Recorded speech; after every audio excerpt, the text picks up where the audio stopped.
Right breaking news చూస్తున్నాం. శ్రీకాళహస్తి రాముడి హత్య కేసులోని కీలకమైన విషయాలు బయటకు వస్తున్న పరిస్థితి కనిపిస్తుంది. ఈ నేపథ్యంలోని అతన్ని పలుమారు సార్లు అంటే ఇటు గోడౌన్లోని గోధుమ గోడౌన్లో కూడా భార్య భర్తలు ఇద్దరు కూడా చిత్రహింసలు పెట్టినట్టు ఇప్పటికే దానికి సంబంధించిన వీడియోలు కూడా వాళ్ళు తీసినట్టు తెలుస్తుంది. మరి అయితే ఎందుకు హత్య చేయాల్సి వచ్చింది అన్న విషయాలపైన ఆరా తీస్తున్నప్పుడు వినూత్కి సంబంధించి ప్రైవేట్ వీడియోస్ ఆయన తీశారు అని, అలాగే పార్టీకి సంబంధించి కొన్ని విషయాలు కావచ్చు, లేకపోతే వాళ్ళ యొక్క వ్యక్తిగత విషయాలను కూడా వేరే పార్టీకి చెప్పే ప్రయత్నం చేశాడు. అండ్ ఇదే కాకుండా వినూత్ ప్రైవేట్ వీడియోస్ ఏవైతే ఉన్నాయో అవి కూడా పక్క వాళ్ళకి ఇచ్చే ప్రయత్నం చేశాడు అని చెప్పి కూడా చెప్తున్న పరిస్థితి కనిపిస్తుంది. ఈ నేపథ్యంలోని వీడియోలు తీసి ప్రత్యర్థులకు ఇవ్వడం వల్లే మర్డర్ చేశామన్నట్టు కూడా చెప్తూ ఉన్నారు. ఇటు వినూత దుస్తులు మార్చుకుంటున్న దృశ్యాలను రహస్యంగా చిత్రీకరించినట్లు కూడా ఇప్పటికే చెప్తున్న పరిస్థితి కనిపిస్తుంది. అయితే రాముడిని శ్రీకాళహస్తిలోనే చంపి మృతదేహాన్ని సొంత కారులోని తీసుకువెళ్ళినట్టు కూడా తెలుస్తోంది. అయితే 2 కార్లు మార్చినట్టు కూడా తెలుస్తుంది. ఎందుకంటే ఇక్కడి నుంచి శ్రీకాళహస్తిలో చంపిన తర్వాత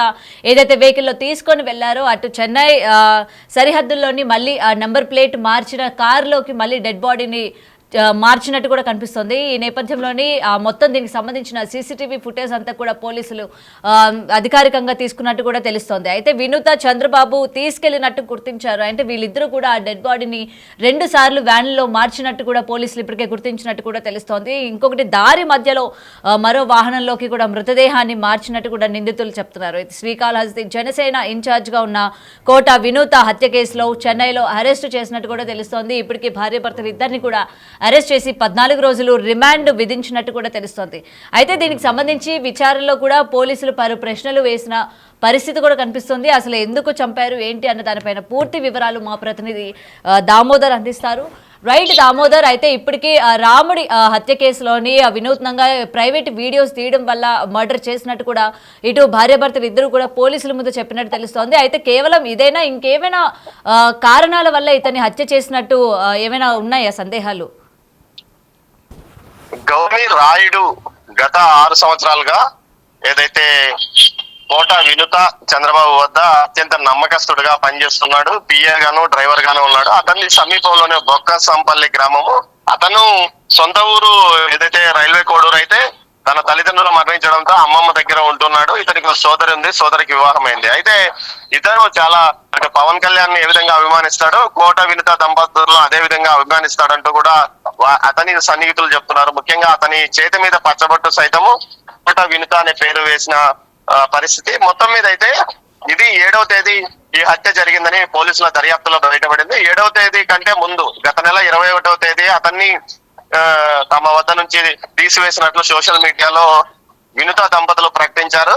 అయితే ఇతనికి వ్యక్తిగత వీడియోలు తీసాడా లేకపోతే ఆర్థిక వ్యవహారాలా అన్న విషయం మాత్రం అప్పట్లో తెలియదు. తాజాగా పోలీసుల దర్యాప్తులో 7వ తేదీ అతన్ని చంపివేసి అతన్ని కొట్టి అతని ద్వారా సెల్ఫీ వీడియోలు అతనితోనే రికార్డింగ్ చేయించారు. తాను తప్పు చేశాననే వీడియోలు కూడా వీరి దగ్గర ఉన్నాయంటూ కూడా ఓ ప్రచారం జరుగుతుంది. ఈ విషయంలో పోలీసులు అయితే ఏమి చెప్పడం లేదు. మరోవైపు 7వ తేదీ అతను బాత్రూమ్ లో దాక్కొని ఉండగా బయటికి తీసి చంపివేసి ఆ తర్వాత అతని శవాన్ని చెన్నై తమిళనాడుకి తీసుకెళ్తుండగా మార్గ మధ్యంలో తిరువల్లూరు వద్ద వీరు వెళ్తున్న వాహనం ఆగిపోవడంతో తమిళనాడుకి సంబంధించిన ఒక వాహనాన్ని తీసుకువచ్చి ఆ వాహనంలో అతన్ని తీసుకెళ్లారు. ఆ తర్వాత ఏదైతే మింట్ రోడ్ సమీపంలో ఉన్న కూవం నదిలో పారవేశారు. అయితే స్థానికులు ఇచ్చిన ఫిర్యాదు మేరకు తమిళనాడు మింట్ పోలీస్ స్టేషన్ పోలీసులు మొదట్లో అది అనుమానాస్పద స్థితి మృతిగా గుర్తించారు. పోస్ట్ మార్టం తర్వాత హత్య చేయబడ్డారని గుర్తించారు. అయితే అతని చేతి మీద జనసేన సింబల్ తో పాటు వినూత పేరు ఉండడంతో పాటు అతని సెల్ ఫోన్ కూడా ఒక నోట్బుక్ సెల్ ఫోన్ లభ్యమైంది. ఫోన్ రికార్డింగ్స్ ద్వారా వీరి గురించి వివరాలు బయటపడడంతో ఏదైతే కాళహస్తికి వచ్చి వీరిని అదుపులోకి తీసుకొని వెళ్ళిపోయారు. ఆ తర్వాత విచారించిన నేపథ్యంలో నిన్న ఉదయమే వీరిని తీసుకెళ్లారు. వీరిని విచారించిన నేపథ్యంలో వాస్తవాలు బయటపడ్డాయి. మొత్తం 5గురు ఈ హత్యలో పాల్పంచుకున్నారని తెలుస్తుంది. గోపి, భాష, శివకుమార్ అనే వినూత దంపతుల అనుచరులను ఈ హత్యలో పాల్పంచుకున్నారు. శివకుమార్ అనే అతను స్థానికంగా ఏదైతే వినూత దంపతుల దగ్గర కూడా అతను పనిచేస్తున్నాడు. అతను పేరు మీద అతను కాంట్రాక్ట్ పార్కింగ్ లైసెన్స్ కూడా అతను కొంత వాటా కలిగి ఉన్నట్టు తెలుస్తుంది. శ్రీకాళహస్తి ఆలయ పార్కింగ్ టెండర్ కి సంబంధించి 20% వాటా శివకుమార్ పొందినట్టు తెలుస్తుంది. అయితే కొన్ని ఆర్థిక లావాదేవీలు ఏదైతే ఇటు రాయుడుకు సంబంధించి శ్రీనివాస్ అలయాస్ రాయుడుకు సంబంధించిన ఆర్థిక లావాదేవీలు కొంత అతను తన పొలం అమ్మి ఆ డబ్బులను కూడా వినుత దంపతులకు ఇచ్చాడు. సుమారు 40 నుంచి 50 లక్షలు అతను వీళ్ళు ఇవ్వాల్సి ఉందన్న ఓ ప్రచారం కూడా ఉంది. మొత్తం మీద అయితే అసలు ఏం జరుగుతుందో తెలియని పరిస్థితి. అతని చావుకు కారణం కొన్ని వ్యక్తిగత వీడియోలు తీశాడు. అవి అతని సెల్ ఫోన్ లో గుర్తించి అతన్ని ఏదైతే దీని గురించి విచారణ చేస్తుండగా అతను చనిపోయాడు, కొట్టినప్పుడు చనిపోయాడని చెప్పినట్లు సమాచారం. మొత్తం మీద అయితే అతని మృతదేహాన్ని కూవం నదిలో వేయడము, అక్కడ పోలీసులు ఏదైతే విచారణ అత్యంత వేగంగా చేయడం వల్ల వీరు హత్య చేసినట్లు బయటపడింది.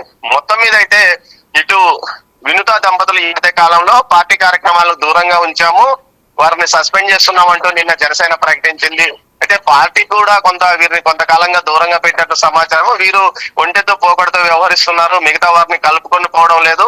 ఉన్న శ్రీకాస్తులో 3 గ్రూపులతో రాజకీయం చేస్తున్నారంటూ కూడా వీరిపైన ఒక నెగిటివ్ గతంలోనే పార్టీ అధిష్టానానికి వెళ్ళినట్టు తెలుస్తుంది. మొత్తం మీద ఈ హత్యకు సంబంధించి ఏదైతే బొజ్జల సుధీర్ రెడ్డి తమను ఇబ్బంది పెట్టడానికే ఏదైతే శ్రీనివాస్ అలియాస్ రాయుడ్ తో వీడియోలు తీయించాడని కూడా ప్రచారం జరుగుతోంది.